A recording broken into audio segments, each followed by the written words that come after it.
আজকে বানিয়েছিলাম চিকেন সাটে। বরাবরই এই চিকেন সাটে আমার কাছে একটা স্পেশাল রেসিপি। আমার তো এটা ফেভারিট। তবে চিকেন সাটে আমি কিন্তু এই রকমভাবেই বানাই। এটা যতটা জুসি হয় ভেতর থেকে আর ওপরটা হয় টক ঝাল মিষ্টি সসে। দারুণ লাগে খেতে এই চিকেন সাটে। আর এটা বানানো খুব সোজা। আর খেতে একবার যাকে খাওয়াবেন বারবার বানাতে বলবে। চিকেন সাটে বানানোর জন্য প্রথমেই আমি নিয়ে নিয়েছি বোনলেস চিকেন। বোনলেস চিকেনগুলোকে ছোট ছোট করে পিস করে কেটে নিয়েছি। তারপর দিয়েছি স্বাদ মতো নুন, লঙ্কার গুঁড়ো, গোলমরিচের গুঁড়ো, সয়া সস, ভিনিগার এবং আদা রসুন। আমি এখানে আদা রসুনটা একটু থেতো করে দিয়েছি, চাইলে আদা রসুন বাটাও দিতে পারেন।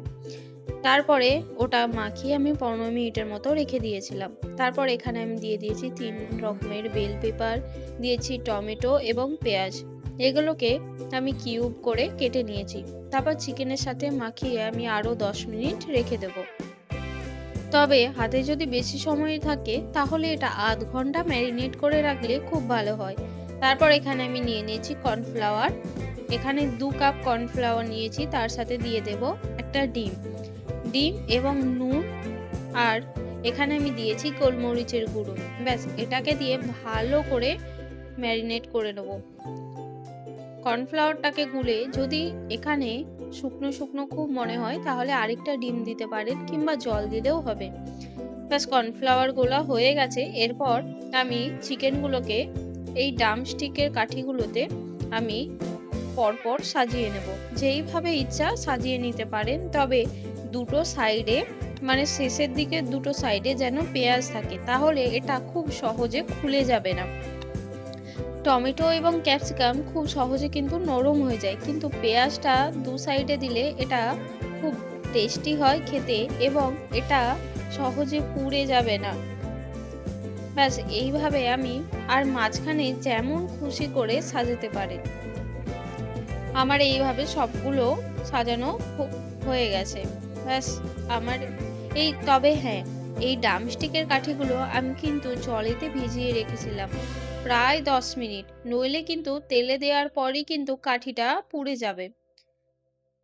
তারপরে আমি কর্নফ্লাওয়ার গোলা ব্যাটারেতে ভালো করে কোট করে আমি তেলে ছেড়ে দেবো।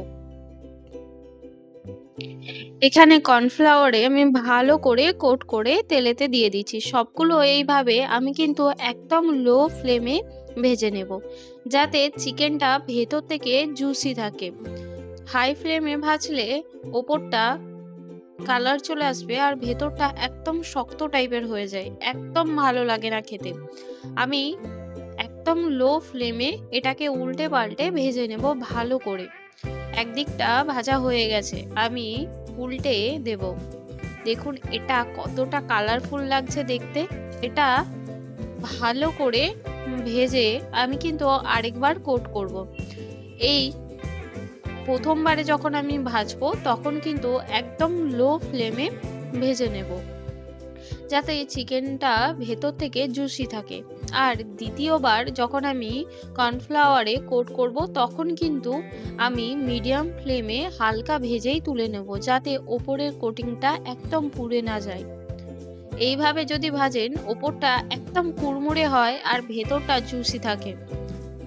ব্যাস, আমার কিন্তু কর্নফ্লাওয়ারে কোট করা হয়ে গেছে। আমি হালকা করে কোট করে নিয়েছি, আর তারপরে এইভাবে হালকা করে ভেজে নেব, যাতে একদম না পুড়ে যায়।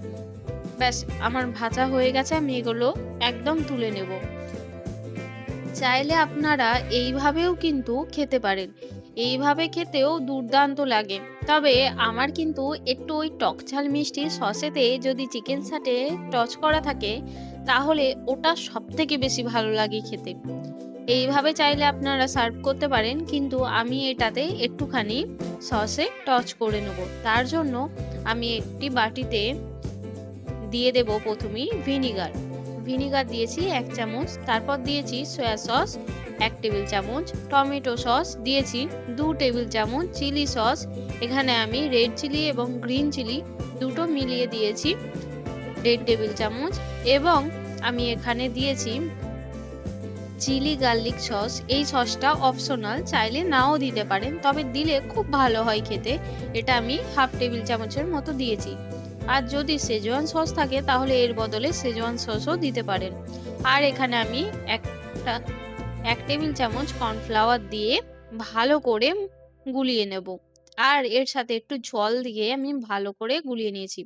ব্যাস, এখানে আমি প্যানেতে দিয়ে দিয়েছি তেল। তেলের সাথে আমি দিয়ে দেব রসুন এবং আদা কুচি।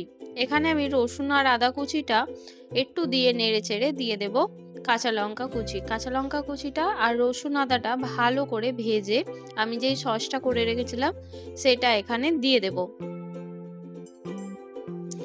সসটা দিয়ে আমি একটুখানি জল দিয়ে দিয়েছি। তারপর এখানে আমি স্বাদ মতো দিয়েছি নুন এবং চিনি। নুনটা কিন্তু একদম বুঝে শুনে দেবেন। আমি এখানে একবারে অল্প নুন দিয়েছি। সসেতে কিন্তু অলরেডি নুন থাকে। আর এই টক ঝাল মিষ্টি স্বাদটা ব্যালেন্স করার জন্য আমি দিয়েছি চিনি।